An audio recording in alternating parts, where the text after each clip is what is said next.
speak about on the spectrum of spiral quantum waveguides. So please, Pavel. Thank you, Michelle.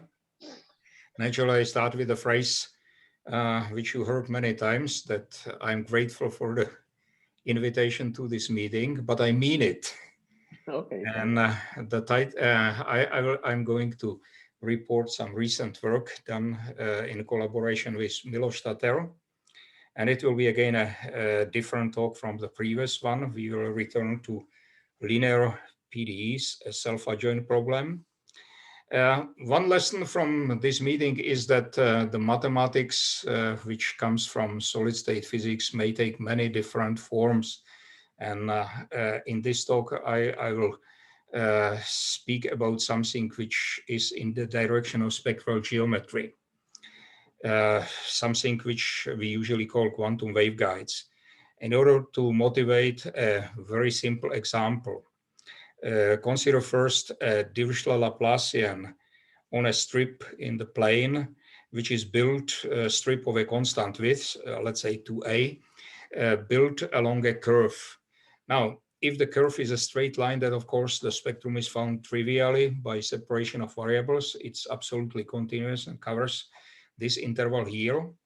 But less trivial fact is that whenever the curve is not straight, but it is asymptotically straight in some sense, which is not important at the moment, then always the discrete spectrum is non-empty. And the shape of the discrete spectrum depends on the geometry of the strip. And there are many, many other examples, many other situations. I can only refer to the book we wrote with Hinek Kovařík some time ago on quantum waveguides. Certainly, if you abandon the assumption that the strip is asymptotically straight, then the spectrum may look differently. And there are again many examples, but I'm going to discuss here one class which was not yet discussed so far. And that's the situation where the strip has a spiral shape with the Dirichlet boundaries.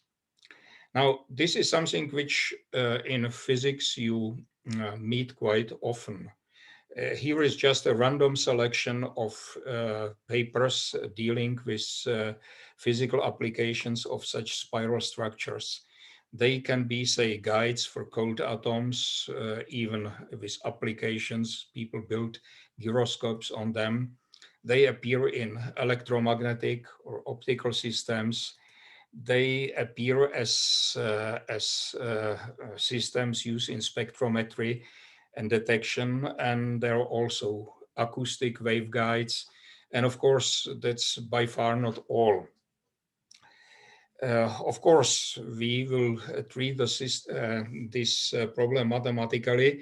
And one thing that we will assume that the spiral is infinite.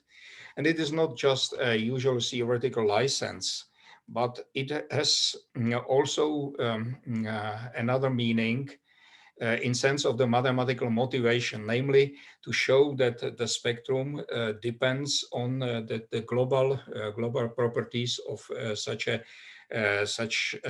region. For comparison, consider in the plane a family of concentric circles which are radially periodic, and put Dirichlet on these circles. Then the spectrum, you easily find that the spectrum, the essential spectrum, is dense pure point. And in addition, there is an infinite discrete spectrum below the threshold of the essential spectrum, something which some people call Welsh eigenvalues, an infinite series which accumulates at the threshold. Now, if you replace now these circles by an Archimedean spiral, which is something which is of course different, but if you are far from the center and look at the finite piece, it looks almost the same. And you will see that the spectrum is completely different in that case. So anyhow, when I start with the Archimedean spiral and remembering that the physics papers I showed you, more than one half as Archimedes in the title. So I take the Archimedean spiral as a case study. So I consider the spiral, which is conventionally parameterized in polar coordinates like that. and I put a Dirichlet condition on this curve, and I consider the Dirichlet Laplacian in the complement of such a curve, defined in the usual way, that is through the corresponding quadratic form. Okay, so the first thing to know that basically the width here, or the slope of it's not that important in this case, because the Archimedean spiral is self-similar. So if I change A, it's just scaling the length and the energy by appropriate factors. Secondly, certainly the natural coordinates here, or one set of natural coordinates, are polar coordinates, and in them the region will be just a skewed strip, something like that, starting from the minimum radius and going like that.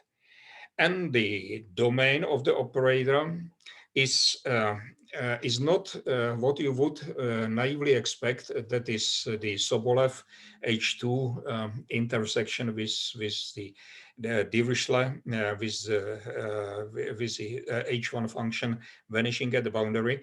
But since there is an angle here at the beginning, non-convex angle of in fact the angle 2 pi, then you have to add a singular element. That's also basically the well-known thing, such a function to have the proper domain of this operator. Now, you can, of course, as usual, when we work with polar coordinates, you can pass to change the coordinates by removing this square root factor. And in that case, the operator will become something like that.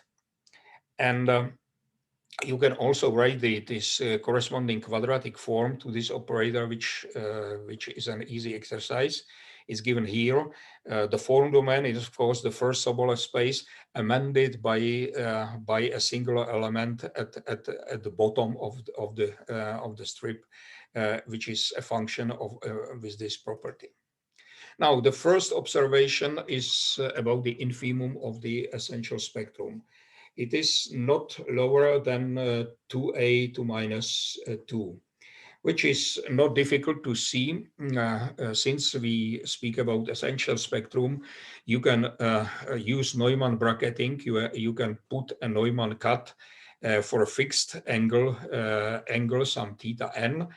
And of course, what is to left of this value is irrelevant, because we speak about the essential spectrum. And to the right, you can estimate the operator, but now the contribution in the horizontal, that is for R, that is either the interval with Dirichlet or Dirichlet-Neumann. And since Dirichlet-Neumann, of course, the first eigenvalue is lower, so what you get is a lower bound for this operator of this type. But then, of course, since you can put this Neumann cut as far to the right as you wish, you easily find that this is larger than 1. I, of course, choose here, as I said, scaling allows me to put to choose 1 by a. So usually I put in the proofs a to equal to 1/2. Okay. But what is more interesting is the discrete spectrum, because I told you that if you bend a strip, you produce some bound states, and a spiral is something which is really curved. So you would expect that there is a rich discrete spectrum. But you will see that's not that simple. So in order to exist, the quadratic form, which is shifted by the value of the threshold, should be made negative. So you estimate it easily from below by such an expression, such a form, which is defined here, just estimating the angular part. And then looking at this expression, you easily prove that the contribution to the form from the interval from 2 pi to infinity is positive. And the same is the same for the angles from 0 to pi. So the only part of the form which can give rise to a negative value would be between pi and 2 pi. which already tells you that if there is a discrete spectrum, it cannot be infinite, because the rest is just the classically forbidden region. But I will show an evidence that the discrete spectrum in this case in fact empty. Before doing that, let me mention another parameterization which is common when dealing with the waveguides. Namely, if you have such a tube, then there are natural curvilinear coordinates. You take the arc length of the curve and then you measure the distance perpendicular to the curve. They are known under different names. Some people call them Fermi, some people call them parallel. And using them, you can parameterize the elements of the strip, like the parameterization of the spiral itself and the perpendicular distance, because these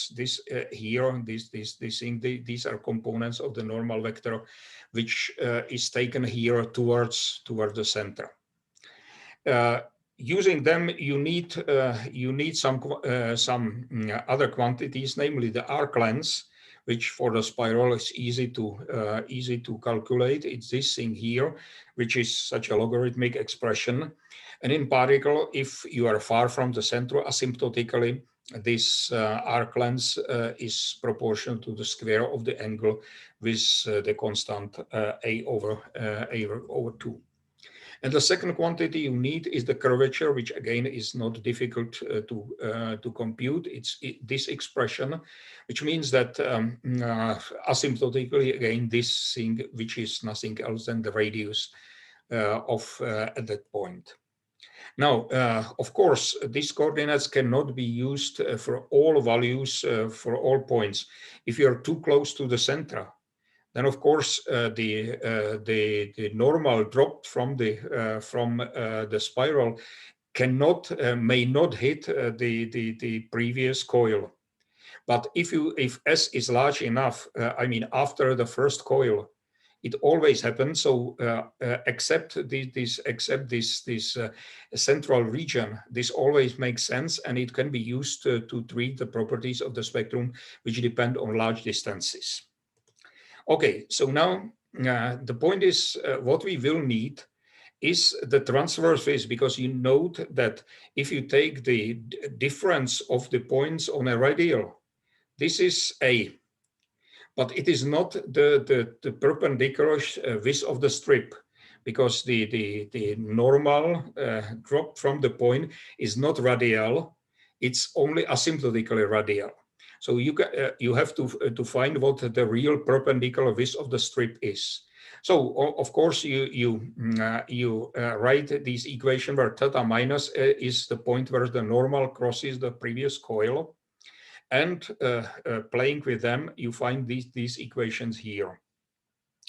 Now, one thing which is easy to see is that if you take the angle theta prime, which is theta minus 2 pi, I mean radial point 1 coil towards the center, then an easy argument looking at the tangent at and the distance from the point shows you that the lower bound to the width, to the perpendicular width, is this thing here, which if you write it is something like that.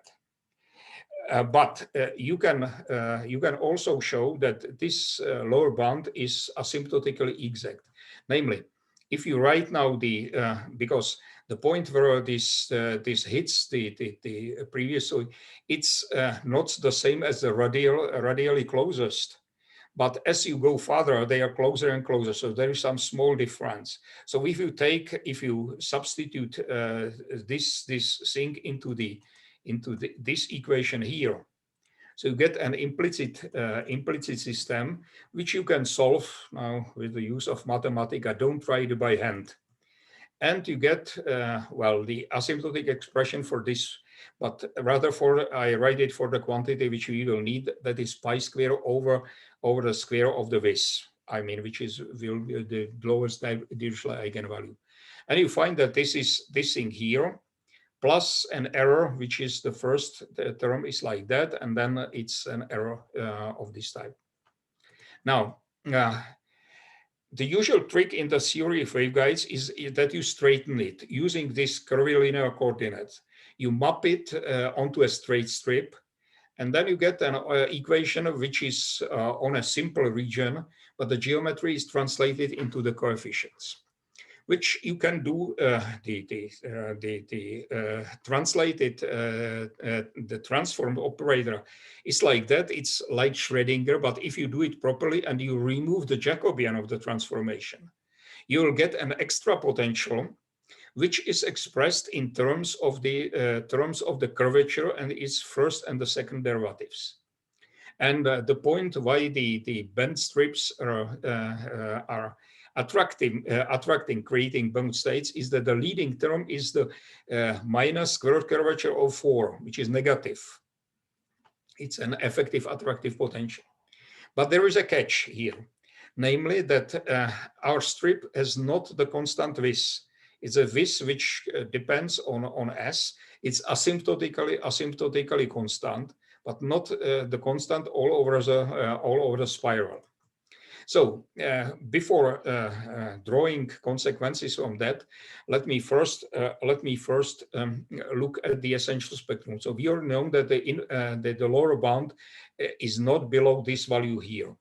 Now I want to show that the essential spectrum is exactly this interval. And to this aim, I use the Weil criterion, constructing a suitable Weil sequence. The construction, the idea is simple. You take simply this plane wave along the spiral, transverse wave function, and in order to get it into L2, you had some modifier, and you have function which is C0 infinity, and scale it to make it smoother, to make the contribution from this modifier as small as possible. Now, first, you compute the norm of this thing. It, of course, explodes as lambda goes to 0. And you have to compare it to this expression here. Now, this is already some computation. But fortunately, what you can do is to split the terms and look only in those which are dominant as the limit as lambda goes to 0. And if you do that, then after some computation, you arrive at this expression here, that is this ratio goes to 0 as O of lambda, which means that this quantity here, 1 plus k square, for any k real, belongs to the spectrum.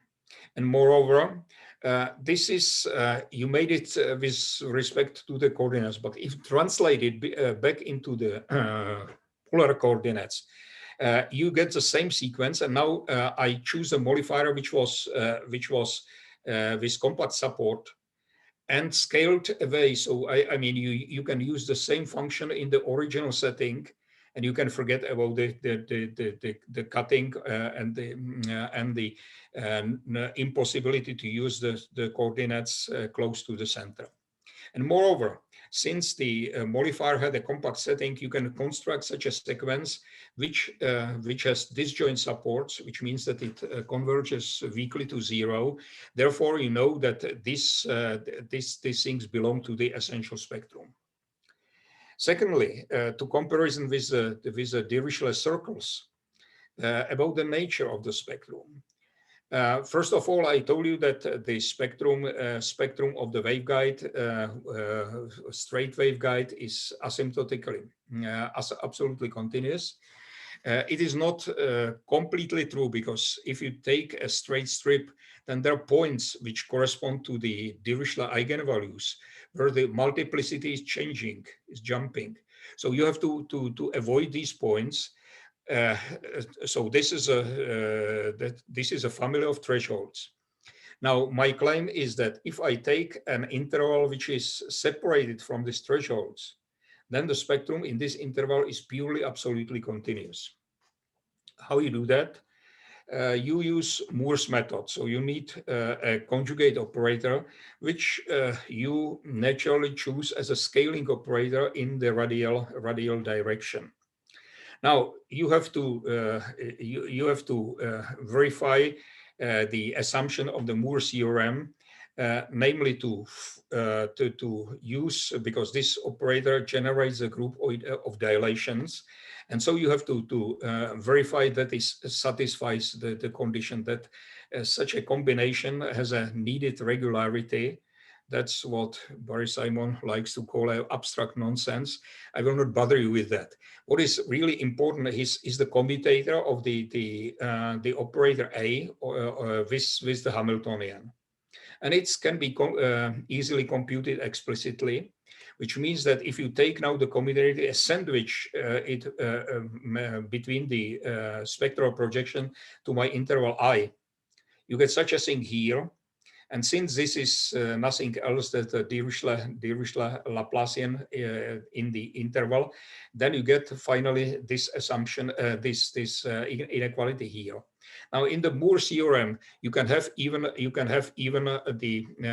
the compact operator here, which would mean that would be eigenvalues embedded in the continuum. But there is nothing here, so the spectrum is purely absolutely continuous.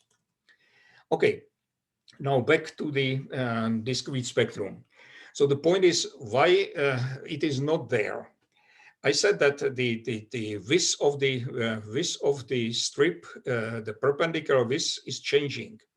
And so if you look at the lower bound of my operator, it has an effective potential which it consists of two parts. One is the lowest Dirichlet eigenvalue, and second is the curvature-induced potential.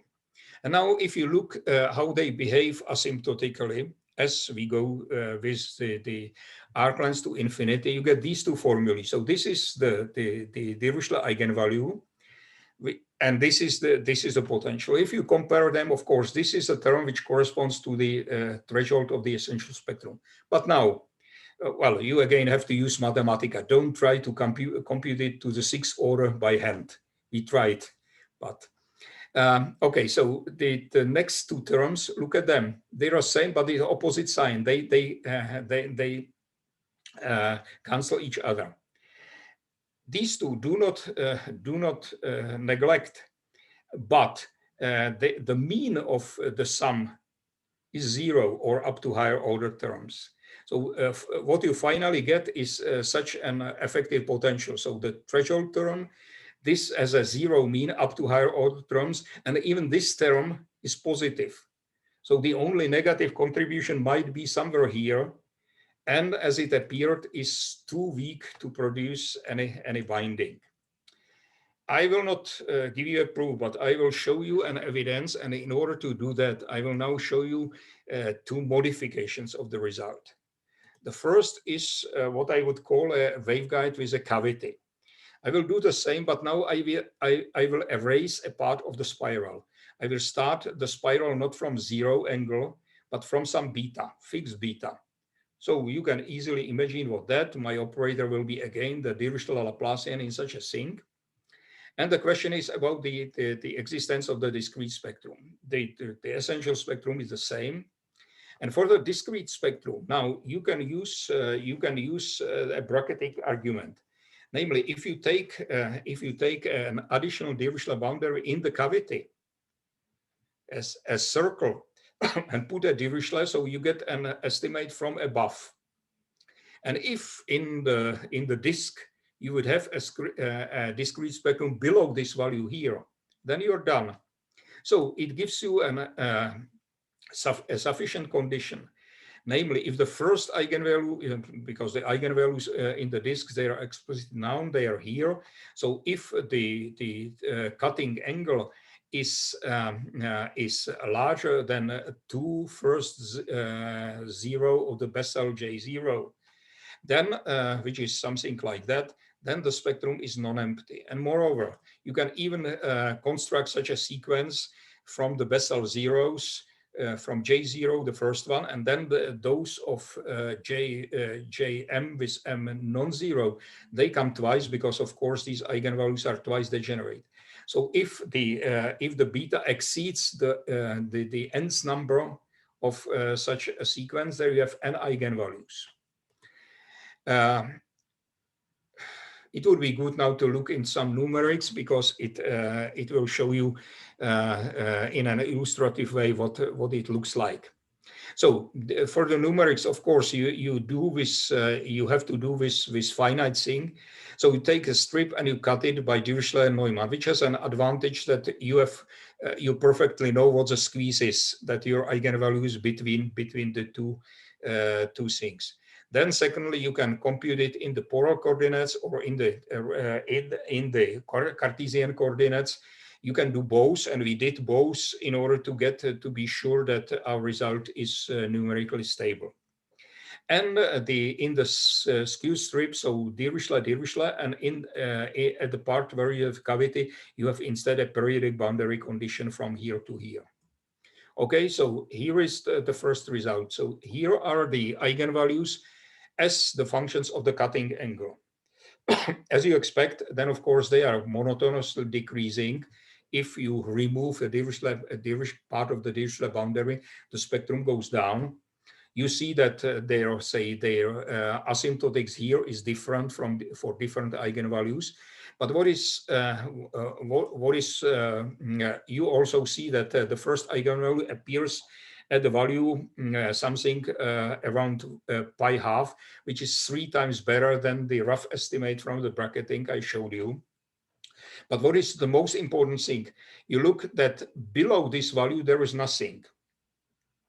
Especially in the full Archimedean spiral, which is here, there is nothing. So that's, to my opinion, there is convincing evidence that there is no discrete spectrum in. My mouse is striking. So here are the first 9 eigenfunctions with the level sets. So you see several things. First of all, if you look at the nodal lines here, that they obey the Courant theorem, and only the first 2 are Courant sharp, because there is no and 1 here. And then, of course, the number of the nodal lines is strictly larger than the index of the. And secondly, you see that there's no nodal lines in the tails, because, as I told you, these are the classically forbidden region. Another modification to show is the multi-arm spiral. Instead of one spiral, you can take spirals which are distributed angularly, and you can study again the Dirichlet Laplacian. Now, in that case, you know that the singular component in the center is missing, and what is more important, you can prove now that there is no spectrum below this value, which is the threshold of the essential spectrum. The argument about the absolute continuity is the same. That is, the spectrum away of the threshold is absolutely continuous. So the proofs are that you again use the appropriate quadratic form, and you get the positivity of the quadratic form, or the shifted quadratic form in this case without exceptions. Here is again a numerical example. So that's a 6-arm spiral with a cavity, and the eigenfunctions number 1, 2, 4, and 6. So it looks slightly like the case with a single arm, but there is a difference if you look at that, because the nodal lines here, they're very more similar than those in a disk. Of course, they're not the same. This is not straight segment. This is not a circle, but they are reasonably close. And of course, the reason is clear, because now. Pavel. Yes. Yes. But I'm sorry, because since several minutes, somehow I cannot see anything. I just hear your voice. I'm trying to understand the situation, or it's okay. Somehow so it's do others. okay. Do others? Yeah. for us it's fine. Everything is fine. So we see everything, and we can also Okay, so no, perfectly well. Okay, sorry, maybe it was just on my side. I'm okay. very sorry. So I'm very sorry. No, don't worry. Okay. Okay, so the reason is clear because now this corridor is much more narrow, so it's a higher obstacle. So the possibility to leak into is seriously reduced. But now, okay, so enough about the case example. The time is flying. So Archimedean spiral is not the only case. There are plenty of other spirals: logarithmic, Fermat, Poinsot, Adsema, Fibonacci, Theodorus, you name it. You just open Wikipedia. Now, of course, I have to impose some restrictions, so I will consider now only C2 smooth spirals. So I will not consider spirals like these two. And in fact, in the examples, I will take thus C infinity. And there are also completely infinite spirals. I mean, those which are thinner and thinner going towards the center. I will describe such a spiral by this function. I will put this 2 pi just to be consistent with the Archimedean notation.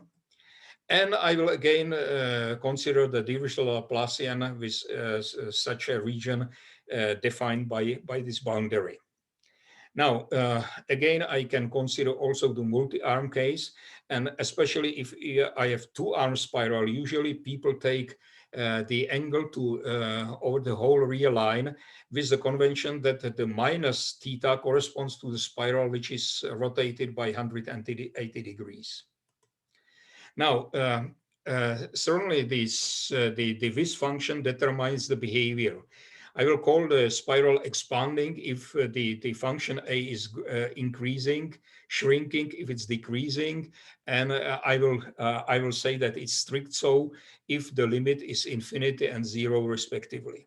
But the most interesting case, of course, will be the one where which I would call the asymptotic Archimedean. That is where the limit is finite and non-zero. Now, a comment is I can take the spiral which is parameterized like that.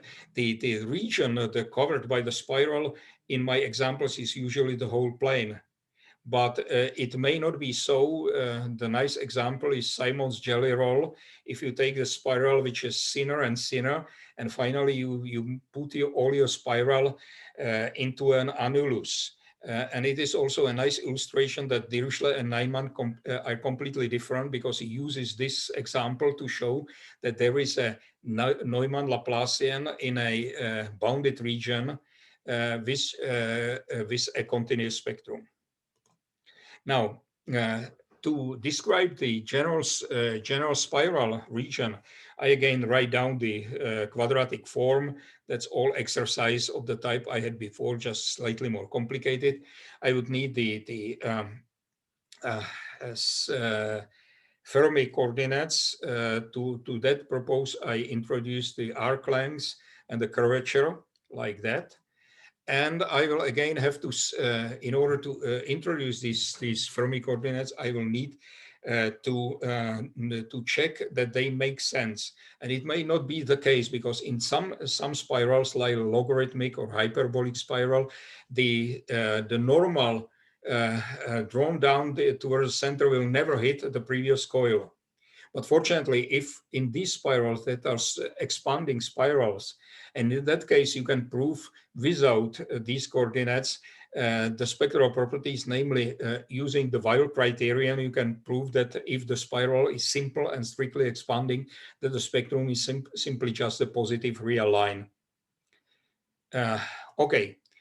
If, on the other hand, you have the spiral which is shrinking and strictly shrinking, then this the Fermi coordinates can be used apart, possibly from the center, and then you get easily a lower bound on your operator. And since the effective potential now contains the part which is this part is divergent, so we have an effective potential which goes to infinity. And using this estimate, you prove that the spectrum is purely discrete in that case. Here is again an example. If you take a Fermat spiral, it's a two-arm spiral, so it's one arm of that. So you have the eigenfunctions number 7, 15, 27, and 42. Here you again see that there is some non-trivial nodal pattern in the center, but otherwise the rest behaves as a one-dimensional system. It's the nodal lines are just segments, not exactly straight segments, but almost straight, distributed along the table. And of course, you can ask about the number of such eigenvalues. Then the leading term, as I said, comes from this Vis factor. So you can easily estimate the number of eigenvalues in such a potential for Fermat spiral, and you get this estimate here. It's just goes as a parabola. But when you plot the real number of eigenvalues, you see that it is above. So this difference comes from to the curvature. Comes from the curvature effects, and it has some behavior which there are some slight oscillations which we don't really understand. And if you want to play with that, then of course there is an old result by Michel van der Berg and Brian Davis about the heat trace kernel for spiral region. So you can use it to get a better estimate. But I am not going to do that. I will focus in my remaining time on the case which is the most interesting. That is the regions which are asymptotically Archimedean. That is, there is a limit, a zero positive, and to ask what the spectrum, how the spectrum of this operator looks like. Now the limit, the response would be given by the type of the asymptotics. The asymptotics may not be linear, maybe affine like that. There may be a constant B0. And as you will see, the real important thing is whether the asymptotics is reached from below or from above. To make it easier, I will assume that the difference from the asymptotics, the function rho here, is differentiable, and the derivative is such an asymptotics constant over theta to the power gamma, where gamma would be between 1 and 3 as theta goes to 0. And now my claim is, if this asymptotic C, the constant C is positive, then the discrete spectrum is non-empty and it's infinite. And it is not difficult to prove that. Namely, you again return to the functions you used to prove the essential spectrum of the Archimedean spiral. This combination of the plane wave times the transverse wave function and the modifier. You do that, but now of course the Vis is not of the same of the Archimedean spiral. And the asymptotic behavior of the shifted quadratic form looks like that. Here is a term coming from the modifier, and here is a term, the leading term, coming from the asymptotics of the Vis. And you see, as long as C is positive, this term is negative and will dominate over this positive part and over the error term, which means that the spectrum is non-empty because it could be made negative. And moreover, as I said, I can choose my trial functions as a sequence of trial functions with disjoint supports, which means that the spectrum would be infinite. Okay, so now as an example, let me show an interpolation between Fermat spiral and Archimedean spiral. Something which looks like that, given by this formula here, which has theta is small and large, Small, you have the behavior which dominantly is that of Fermat spiral. If theta is large, the dominant term is a theta, as in Archimedean spiral. And since now the Fermat spiral, as I said, is a two-arm spiral, I will tell also the two-Archimedean spiral to compare with that. Of the Vis, so the essential spectrum now would be 1 over a square.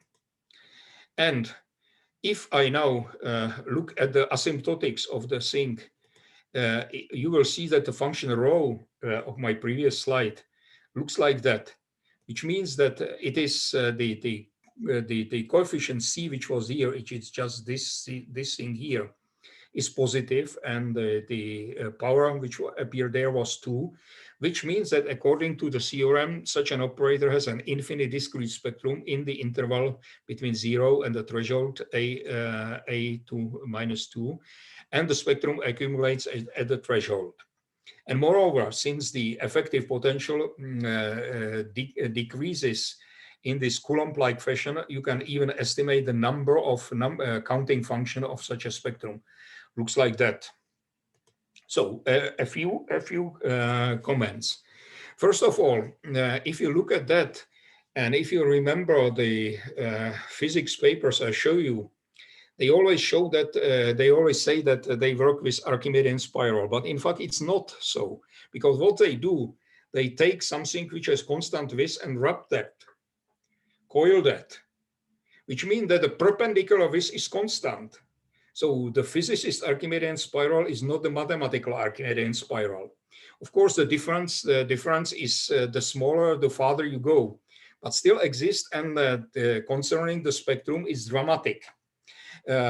In fact, if you compare these two things, you find that the physicist Archimedean spiral would be rather our interpolation with this relation of the parameters b over a, which is 0.6 something.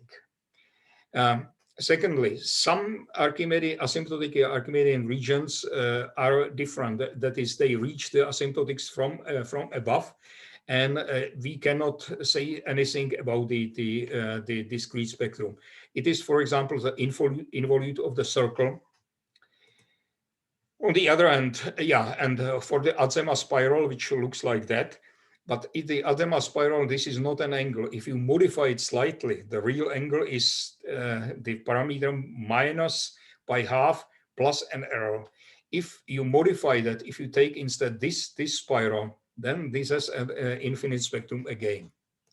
Now my time is almost over, so just a few brief things. So first time numerical results. So here is the spectrum, the first 9 or however eigenvalues, as a function of the interpolation parameter b. So first of all, you see that for every fixed b, the spectrum accumulates. If you go up, accumulates to the threshold, which we choose here a equal 1, which means the threshold is 1. Secondly, in the Archimedean case, which is b to infinity, the spectrum disappears. On the other hand, if b is small, then the interpolating region has a big bulge at the center, and the spectrum is reached here. Okay, and the eigenfunctions. Here is an example of the 14th eigenfunction. First, you see that this spiral, which I would call the physicist Archimedean spiral, you cannot distinguish it by naked eye from the true Archimedean spiral. Secondly, you see that despite this similarity, there is a spectrum, says at least 14 eigenvalues. We know there's an infinite number of them.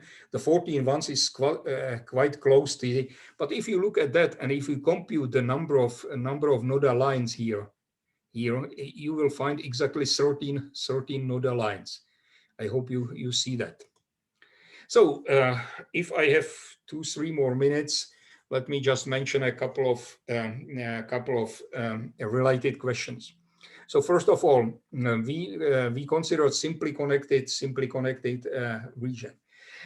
In real physics, usually you have that, but the spiral look differently, and the reason is the difference between the physicist and mathematician Archimedean spiral, because they start coiling something which is a U shape. But then if you are close to the center, the difference is great. So they usually leave the cavity in the center and there is something as shape. So that's another thing which would be worth of investigating. Secondly, I made cavity in the center, but of course you can ask what will happen if you erase a part of the spiral somewhere else. So of course, if you make a window large enough, you will have a discrete spectrum. The question is whether this discrete spectrum survives a narrow window. We know it's straight strip, parallel straight strip. Even an arbitrary small window will produce a discrete spectrum. But with the curvature and the changing width here, it's not clear. Secondly, or thirdly, the question about the simplicity of the spectrum. Again, open question. Then you may ask about now. In the examples I show you, when the like Fermat or the interpolation, the spectrum of the spiral was essentially one-dimensional. So you expect that it would behave like. But if you have a more complicated where the width is not monotonous, then you may ask about the spectral statistic, whether in such a system there would be some quantum chaotic behavior. The next question is, well, I told you that the Neumann-Laplacian is something completely different, but you can ask about Robin condition different from Neumann. Then you expect that at least some of the results would survive. Definitely, the spectrum may not be positive if the Robin condition is attractive, but I believe that at least some of the results of the discrete spectrum would survive. And then, in the spirit of this this meeting, one would be very interested in what happens if you put the thing into a magnetic field. Certainly, you guess how the essential spectrum would look like. It's just will be given by the magnetic guide, but otherwise the spectrum character is not that clear. And the last comment, of course, you can replace the Dirichlet by transparent boundaries, delta functions, and that's again a completely different game. But well, the last remark is this all is a paper which was published some weeks ago here. And then I have to say thank you for your attention. And since I'm the last speaker, so let me say, and I believe that I speak on behalf of all the participants, that we are very grateful to the organizers, and especially the main organizers, I mean Wafa, Aymar, and Michel. They deserve a great daily applause for organizing such an interesting meeting. So let them give an applause. Thank you, Pavel. Thank you. Now I'm ready to take the questions. Okay. So please, if you have questions. Okay, so Ayman, go ahead. Okay. Thank you, Pavel, for the nice talk. Thanks a lot. And for the nice words at the end. So my question was on slide number 37, please. 37. Let me go back.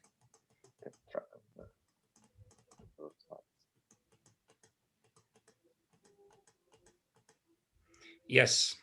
Yes, so here the discrete spectrum is infinite. So my question is, do you also get a formula for the distribution of the jth eigenvalue? It's asymptotic distribution as j tends to infinity. Like well, I showed that a rough estimate for the example. You can work it. We did not, but it could be done. It could be done. I mentioned this paper by Michel Vandenberg and Brian Davis, and I think that if you play with their formula for the heat trace kernel, you would be able to derive the asymptotics. Okay, thank you. Jakob? Yeah. Okay. Thank you, Pavel, very much for this impressive presentation. I have a question. So to say, at the very beginning, I was a little bit confused about, and now I'm just talking about the Archimedean spiral, not the more complicated ones. That I thought I saw a statement that the discrete spectrum was empty, or Yes. yeah, but on the other hand, you presented eigenfunctions. So does that mean that these corresponding No. The eigenfunction exist. Let me go back.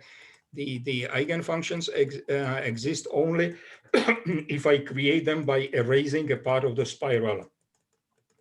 I see. Okay. Yeah. Okay. So here. So if I continue with a spiral to the center, they will disappear. Disappear. I see. Okay. Okay. Yeah. Thank you. That was clarified. And then about the physical applications, because you said physicists they have their own semi-Archimedean spirals, which are not the real ones because they have the fixed width. Where are such waveguides used? Where is this? Well, definitely I'm not expert on that, but looking through the literature, I found various examples. I quoted some of them in electromagnetism, in waveguides, through hollow fibers for cold atoms, acoustic waveguides. I mean, I found plenty of things when people use particles guided in something which has a spiral shape. I see. Okay, very interesting. Okay. I mean, I put some references, and since we are asked to provide the presentation, so if you look into the presentation, then you will find the references. Of course, there was no time to read it during the talk. Oh, well, okay. Thank you very much. I don't have further questions, but let me just join in your praise to the organizers. I think they've just done a spectacular, good job. I had never thought that an online conference could really work run so smoothly. And well, of course, it would be better if had we made in person, but this is the second best thing. Yeah. Okay. Thank you.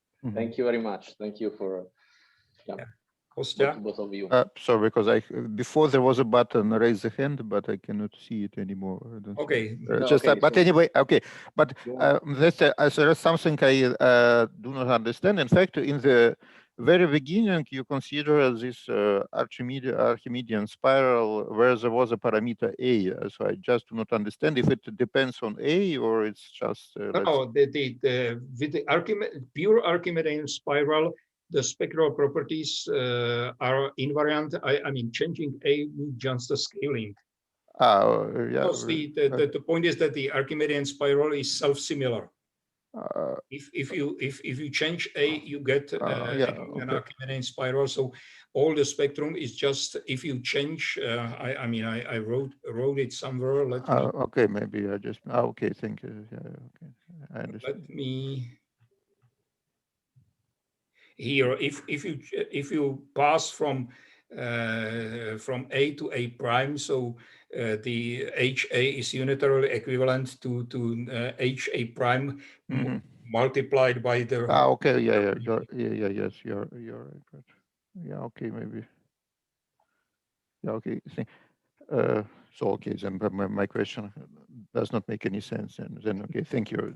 No, it makes sense, yeah. Okay. Of course, it's an exclusive property of the Archimedean spiral. Once you leave it, this will no longer do. So thank you. Okay. So any more questions?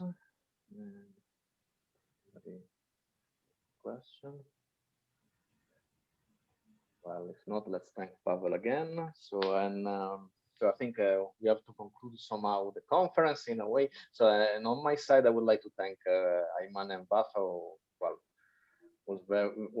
Well, they were crucial in a way to organize this thing. So they took care basically of everything. So I was just joining them in a way to help them the simple stuff. So all the practical matter was theirs. And I want to also to thank Iba, the secretary from CAMS, who gave us.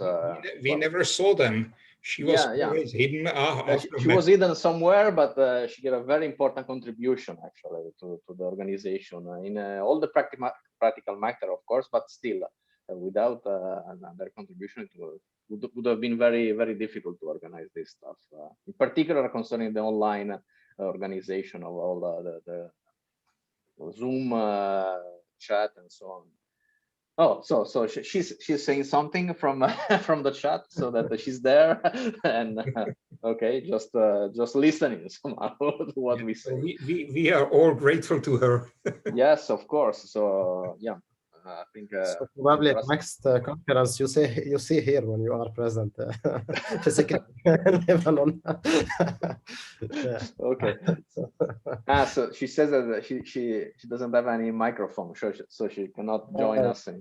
Okay, too bad. Anyway, so thank you very much to all of you for participating. So for me, thank you. It was a really a great conference, and I was smiling all through the talk. Okay, you were very happy. Very nice. Very nice. But I can stop smiling now. Yeah, you can stop. You can stop. No, stay. I still have a few words since this is the closing. Wafa, please go ahead. So you should close the conference. Definitely, it's your turn. So go ahead. Well, actually, I prepared a few bullets that could take like 10 minutes. Okay, we will listen to you. No, I'm just kidding. So okay. Hopefully. First, I'd like to say that this was my first experience in organizing such an important event. So I'd like to thank CAMS, AUB, in the person of Jihad Touma for giving me this opportunity. I really appreciate this, and also Michael and Michele and Ayman, who've chosen me to be beside them during this lovely journey. So thank you so much. And dear speakers, I learned a lot from you, and this comfortable atmosphere that you all created made me feel at home. Well, literally we were broadcasting from our houses, so we were at home, but you know what I meant. It's this family ambience that you created. And for participants, thank you for your attendance and patience. We really missed this direct contact with all of you. This is one of the disadvantages of online meeting. As Douglas said, we felt that we are in a lower dimension space of communication, right? So, but also as Jihad said at the beginning of this meeting, that these all beautiful faces we won't be able to gather all of you if this weren't a virtual meeting. So let's look at the bright side. And finally, I'd like to thank a new friend that I met during this organization journey. I'm so impressed by her dedication and hardworking. Hiba Shakuba.